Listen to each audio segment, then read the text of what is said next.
আসসালামু আলাইকুম প্রিয় শিক্ষার্থীবৃন্দ, কেমন আছো তোমরা?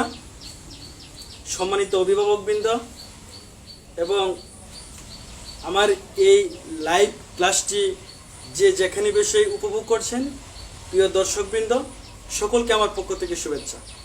আমি মোহাম্মদ হাবিবুল্লাহ হাবিব, সহকারী শিক্ষক, গণিত, বিরিশি মিশন বালিকা উচ্চ বিদ্যালয়, দুর্গাপুর, নেত্রকোনা। যে বিষয়টা নিয়ে আমি আজ উপস্থিত হয়েছি, নবম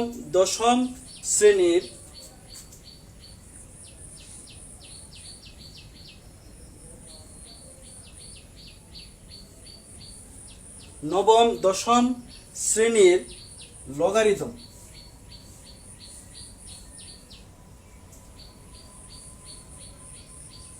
আমাদের আজকের বিষয় হচ্ছে লগারিদম।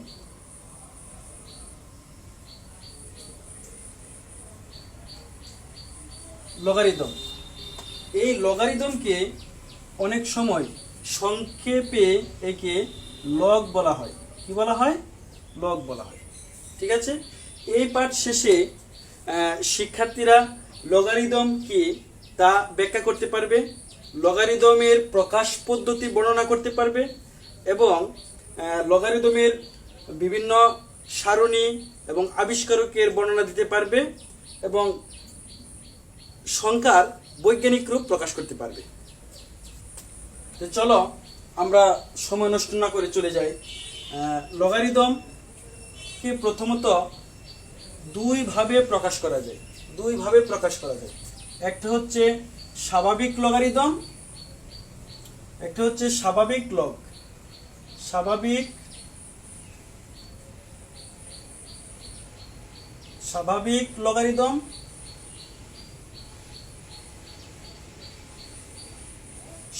লগারিদম। এই স্বাভাবিক লগারিদমকে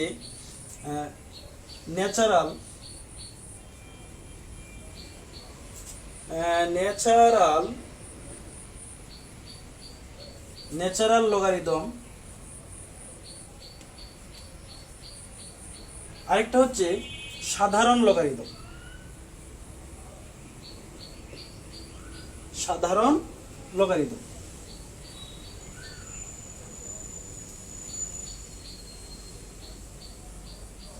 কমন লগারিদম।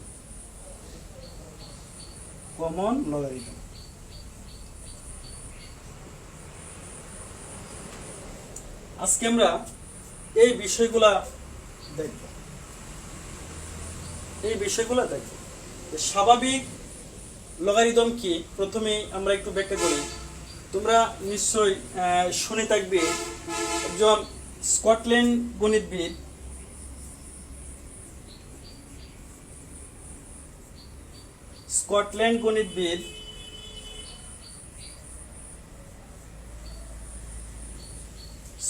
গণিতবিদ ওনার নাম হচ্ছে জন নেপিয়ার।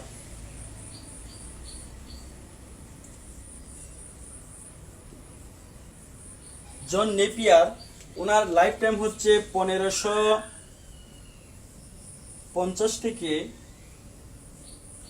1617 সাল পর্যন্ত। তিনি কি করলেন?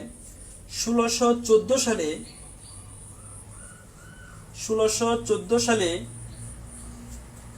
ই কে ভিত্তি ধরে 1614 সালে ই ভিত্তিক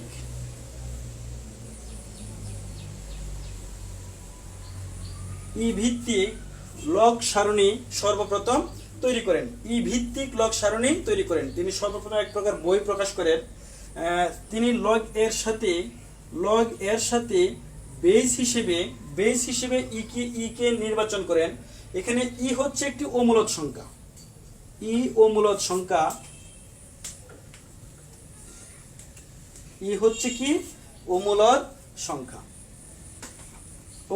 সংখ্যা। ই এর মান হচ্ছে 2.71828। যেহেতু এটা অমূলদ সংখ্যা, এর সংখ্যাটা হচ্ছে অসীম অনাবৃত্ত দশমিক সংখ্যা, অমূলদ সংখ্যা। তিনি কি করছেন? স্কটল্যান্ড গণিতবিদ জন নেপিয়ার 1614 সালে ই কে ভিত্তি ধরে এক ধরনের লগ সারণী তৈরি করেন। তার এই ই ভিত্তিক লগ কি বলা হয়? নেপিয়ারিয়ান লগারিদম অথবা স্বাভাবিক লগারিদম বলা হয়। এই হচ্ছে ই ভিত্তিক লগারিদম। ই যেমন লগ ই বেজ এক্স, লগ ই বেজ এক্স, একে অনেক সময় লন এক্স আকারেও প্রকাশ করা হয়। এই হচ্ছে ই ভিত্তিক লগারিদমের বিবরণ। আরেকজন গণিতবিদ, তিনি ইংল্যান্ডের গণিতবিদ, ইংল্যান্ড গণিতবিদ হেনরি ব্রিগস,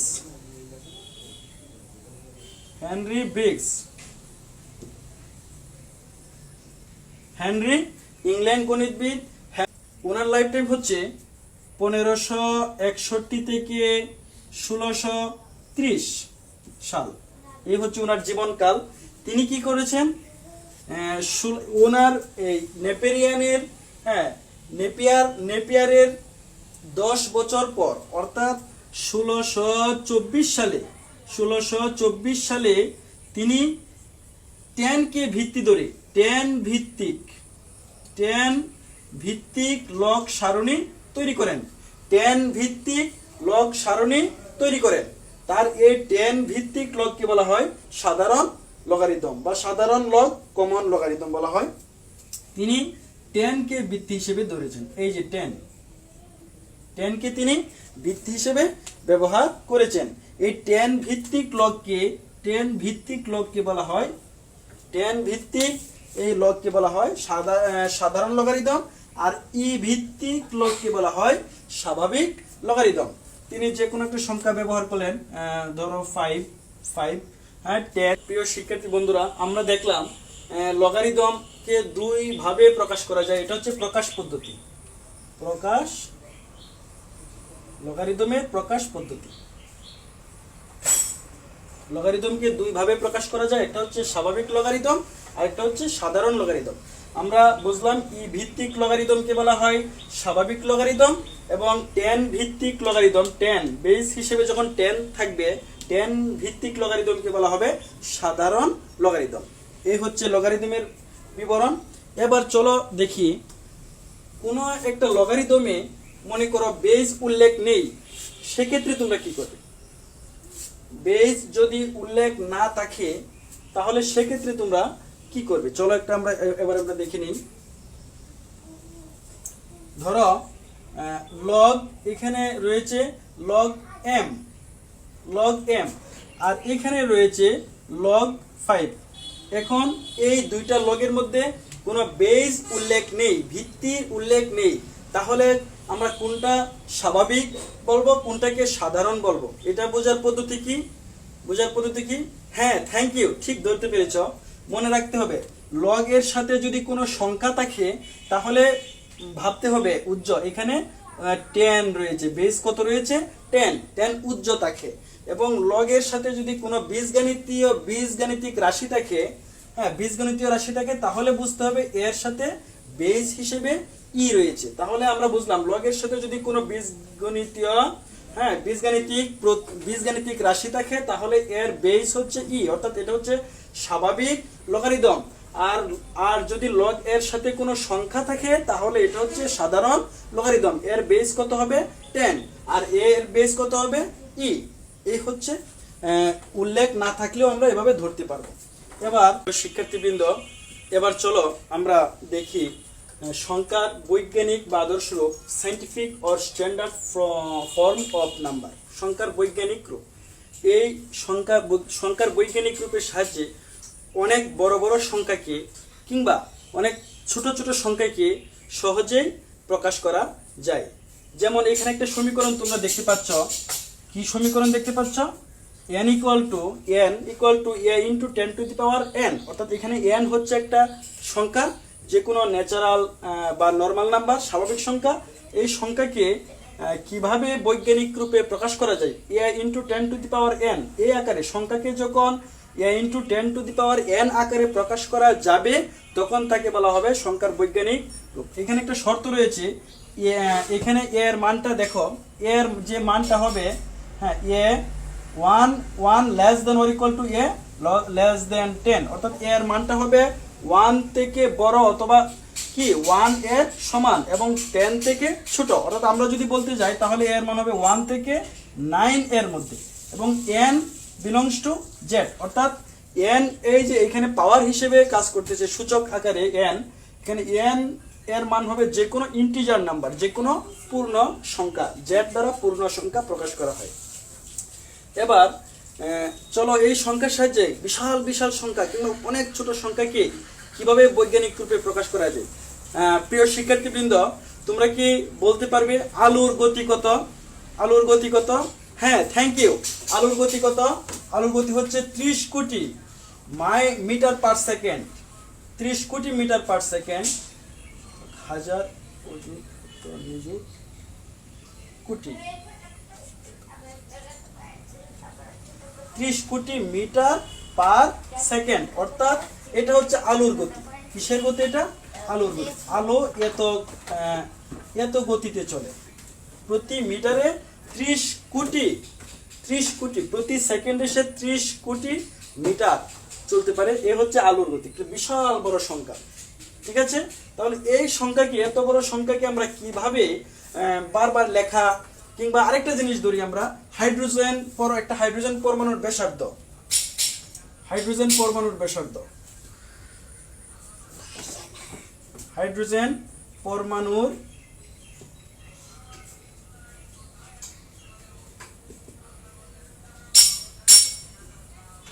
একটা হাইড্রোজেন পরমাণুর ব্যাসার্ধ, একটা হাইড্রোজেন পরমাণুর ব্যাসার্ধ দেখো 0.1, 2, 3, 4, 5, 6, 7 সেন্টিমিটার। এই হচ্ছে একটা হাইড্রোজেন পরমাণুর ব্যাসার্ধ। এই হচ্ছে আলোর গতি, এই হচ্ছে হাইড্রোজেন পরমাণুর ব্যাসার্ধ। এত বড় বড় সংখ্যাগুলা লেখা অনেক জটিল এবং কষ্টসাধ্য ব্যাপার। প্রত্যেকবার শূন্যের সংখ্যা গণে গণে লিখতে হবে। তাহলে বিজ্ঞানীরা চিন্তা করছেন যে এই সংখ্যাকে কিভাবে সহজ রূপে প্রকাশ করা যায়, যার বদৌলতে বৈজ্ঞানিক বা আদর্শ রূপ হিসেবে আমরা সংখ্যা পেয়ে গেলাম। তাহলে চলো আমরা এই সংখ্যাকে, প্রথমত এই সংখ্যাকে আমরা কিভাবে বৈজ্ঞানিক রূপে প্রকাশ করতে পারি এটা আমরা দেখি। এটা 1 নাম্বার দিলাম, এটাকে দিলাম 2 নাম্বার সংখ্যা, এটাকে দিলাম 2 নাম্বার। এটা হচ্ছে আলোর গতি 30 কোটি মিটার পার সেকেন্ড, এটা হচ্ছে একটা হাইড্রোজেন পরমাণুর ব্যাসার্ধ। তাহলে এই এত 1 নাম্বারটা এবার আমরা দেখি। দেখো 1 নাম্বারটা আমরা দেখি, এত বড় সংখ্যাকে আমরা কিভাবে লিখতে পারি। প্রিয় শিক্ষার্থী বন্ধু, আমরা কি লিখছিলাম? শূন্য কয়টা? 3, 6, 8টা। 3, 6, 8, 3, 6, 8। এই সংখ্যাটাকে আমরা কিভাবে বৈজ্ঞানিক রূপে প্রকাশ করব? দেখো এটাকে আমরা লিখতে পারি 3 × 1 লিখে এর সাথে কয়টা শূন্য? 8টা শূন্য। শূন্যের সংখ্যা 8টি, এই আকারে লিখলাম। এখন দেখো 3 × তোমরা এর আগে সূচক পদ্ধতিতে দেখেছো, কি দেখেছো? 10, 100, 100 কে কি সূচকে 10 স্কয়ার লেখা যায়। 1000, 1000 কে কিভাবে লেখা যায়? 10 কিউব আকারে লেখা যায়, তাই না? এইভাবে লেখা যায়। ঠিক একইভাবে এগুলো হচ্ছে সূচকীয় প্রকাশ। অর্থাৎ আমরা এখান থেকে দেখতে পাচ্ছি, লক্ষ্য করো এই পাওয়ারটা কত হচ্ছে বলো তো, কত হচ্ছে? হ্যাঁ দেখো এটার সাথে এটা একটা কোনো মিল রয়েছে কিনা? হ্যাঁ, থ্যাংক ইউ। কত দেখা যাচ্ছে এখানে শূন্যের সংখ্যা যত হচ্ছে পাওয়ার তত হচ্ছে, শূন্যের সংখ্যা যত তত পাওয়ার। তাহলে এই সংখ্যাটাকে যদি আমরা সূচকীয় রূপে প্রকাশ করতে চাই তাহলে 10 টু দি পাওয়ার কত শূন্য রয়েছে? 8টা, 10 টু দি পাওয়ার 8। এই হচ্ছে আলোর গতি। দেখো এই বিশাল সংখ্যাকে আমরা এ আকারে প্রকাশ করলাম।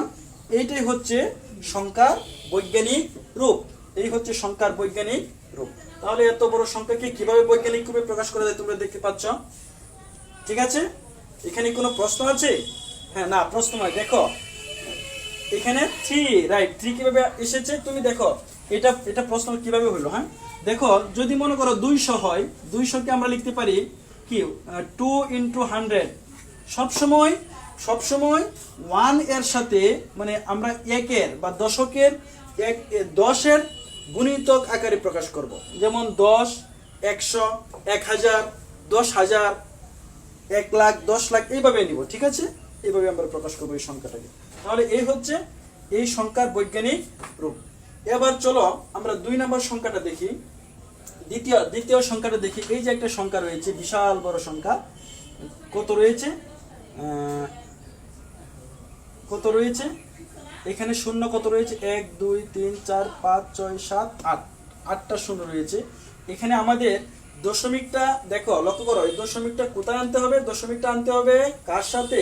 এখানে শূন্য। আমরা জানি এর মানটা জানি কত? 1 থেকে 9 এর মধ্যে। এখানে দশমিকের বামে যে সংখ্যা, এটা হচ্ছে এর মান, তাহলে এখানে এর মান 0, এটা হবে না। দশমিকটাকে আনতে হবে ডান দিকে সরিয়ে 1 2 3 4 5 6 7 8 9 অঙ্ক সরিয়ে এইখানে আনতে হবে, 3.3 এর পাশে আনতে হবে দশমিকটাকে। তাহলে এই সংখ্যাটাকে আমরা কিভাবে বৈজ্ঞানিক রূপে প্রকাশ করতে পারি? লক্ষ্য করো, আমরা লিখব 0.00 শূন্য হচ্ছে 8টা, 37। মনে রাখবে, একটা দশমিকটাকে ডানে সরাইতে চাইলে গুণ করতে হয়, আর বামে সরাইতে চাইলে ভাগ করতে হয়। এটা আমরা পরবর্তীতে দেখবো, আরো পরে আরো তোমরা বিস্তারিত দেখতে পাবে। তাহলে এই দশমিকটাকে যদি ডানে সরাই, কত অঙ্ক? 3 6 9, 9 অঙ্ক সে। তাহলে একের সাথে আমরা লিখবো, দেখো 9টা শূন্য ব্যবহার করব, 4 5 6 7 8 9। লক্ষ্য করো, এই সংখ্যা থেকে আমরা এটা গুণ করলাম, কিন্তু এই সংখ্যাটা কি এখানে ছিল না। তাহলে এই সংখ্যাটাকে আমরা দেখো 1 বাই দিয়ে এটা আবার নিচে লিখে দিব, 3 6 9। এই হচ্ছে সংখ্যা। এখন দেখো, ছিল এই সংখ্যাটা, তাই না? এটা আমি লিখেছি, কিন্তু এটার সাথে যেহেতু এই সংখ্যাটা আমি গুণ আকারে লিখলাম, তাহলে এইটা আবার এখানে নিচেও লিখে দিতে হবে। কেন? নিচে যাতে লিখে, দেখো এই সংখ্যার সাথে যদি এই সংখ্যা কাটা যায়, তাহলে আগের শর্ত ঠিক থাকবে। এটার জন্য আমরা এই কাজটা করছি। তাহলে এখন যদি আমরা এই অংশটা গুণ করি, দেখো এই অংশটা 9টা শূন্যের জন্য দশমিকটা 9 অঙ্ক ডানে সরে যাবে, ডানে গুণ করার জন্য ডানে সরে যাবে। তাহলে ডানে সরলে দেখো 1 2 3 4 5 6 7 8 9, অর্থাৎ এটা হচ্ছে 3.7। এতটুকু বিশাল বড় সংখ্যাটা গুণ করে আমরা পাইলাম 3.7। আর এইটাকে লিখতে পারি, লক্ষ্য করো, আমরা লিখব 10 এর শূন্য হচ্ছে কয়টি? এখানে 0 কয়টি ব্যবহার করা হচ্ছে? 9টি। তাহলে 10 টু দি পাওয়ার 9। ঠিক আছে, এই আকারে আমরা লিখতে পারি 10 টু দি পাওয়ার 9। এটার সাথে এটা গুণ আকারে রয়েছে, তাই না? তাহলে এইটাকে আরেকটু যদি আমরা সূচকীয় রূপে উপরে নিই, দেখো 3 ইন্টু 3.7 ইন্টু, আমরা এটাকে সূচকীয় রূপে, আমাদের সূত্রটা মনে আছে, a inverse n equal to কি? 1 by a to the power n, 1 by a to the power n। তাহলে এটাকে আমরা লিখতে পারি কি বলো? হ্যাঁ, এই যে 1 by a to the power n থাকলে tan ইনভার্স n লেখা যায়।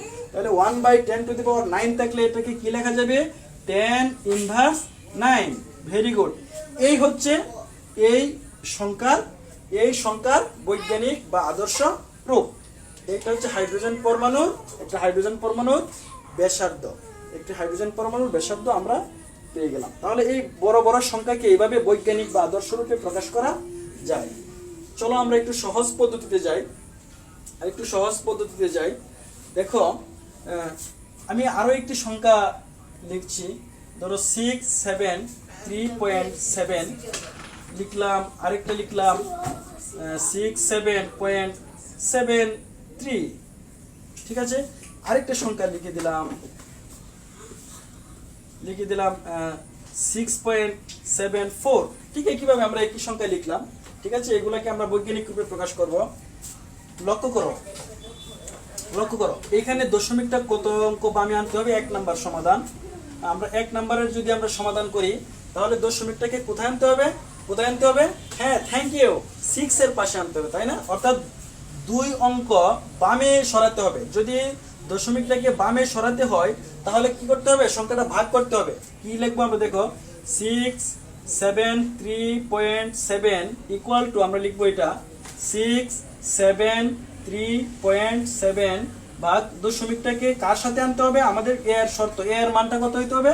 এই সব সময় 1 থেকে 9 এর মধ্যে আনতে হবে, তাই না? তাহলে এইখানে আনতে হবে। তা 2 দশমিকের পরে 2 দশমিক বামে যদি সরাতে চাই, তাহলে 1 এর সাথে 2টা শূন্য আমরা দিয়ে ভাগ করে দিব। আর আবার এই সংখ্যাটা তো এখানে ছিল না, বেশি লিখলাম, এটাকে আমরা এখানে আবার লিখে দিব। ঠিক আছে, এখানে লিখে দিব।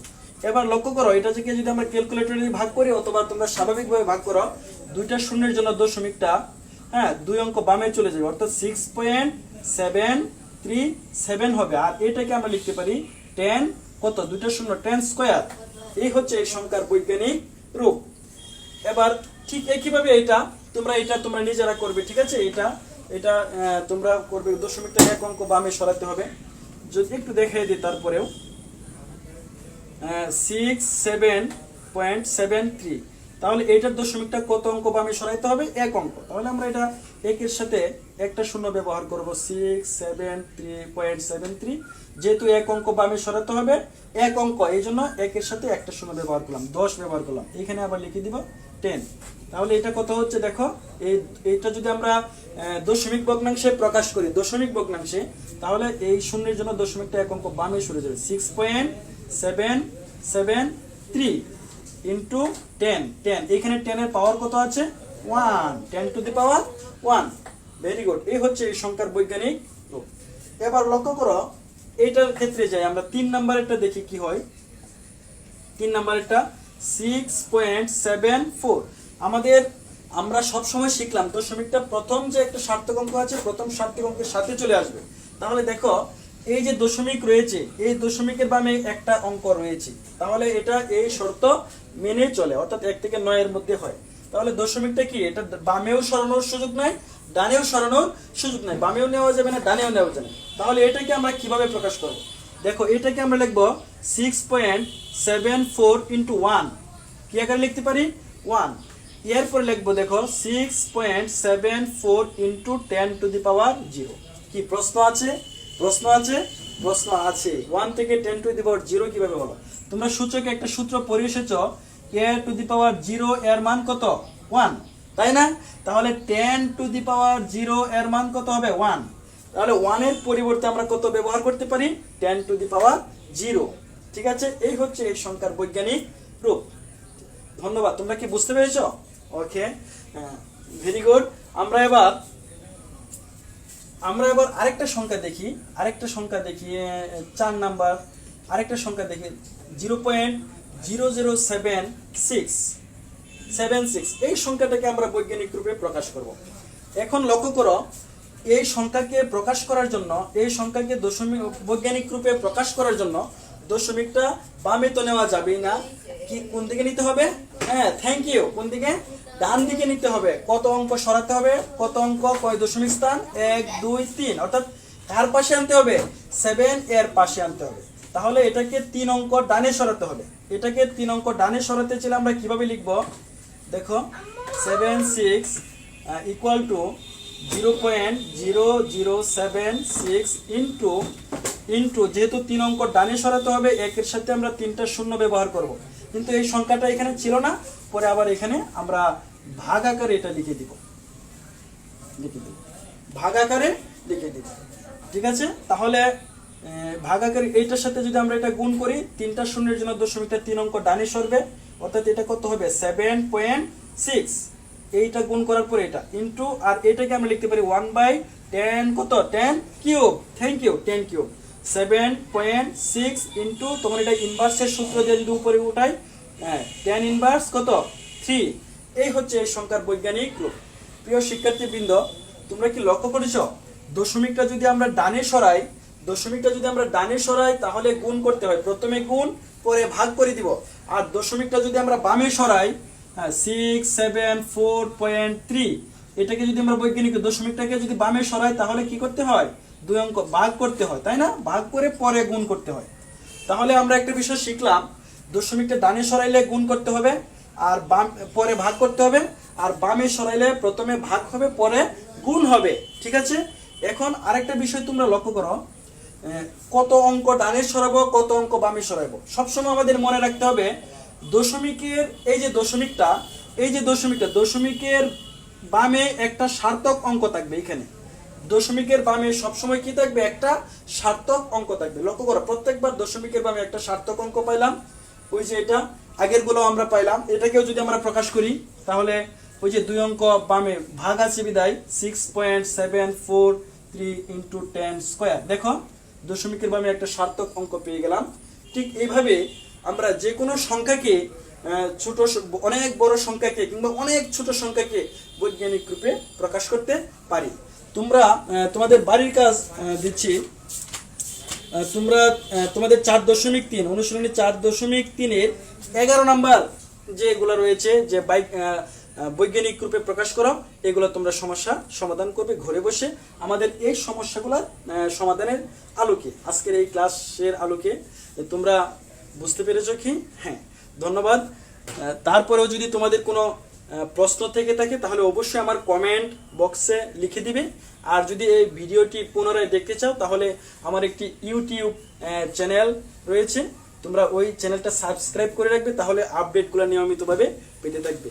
তোমরা সকলেই ভালো থাকো, সুন্দর থাকো, সুস্থ থাকো। আবার কোনো একদিন তোমাদের সাথে দেখা হবে। ধন্যবাদ সবাই।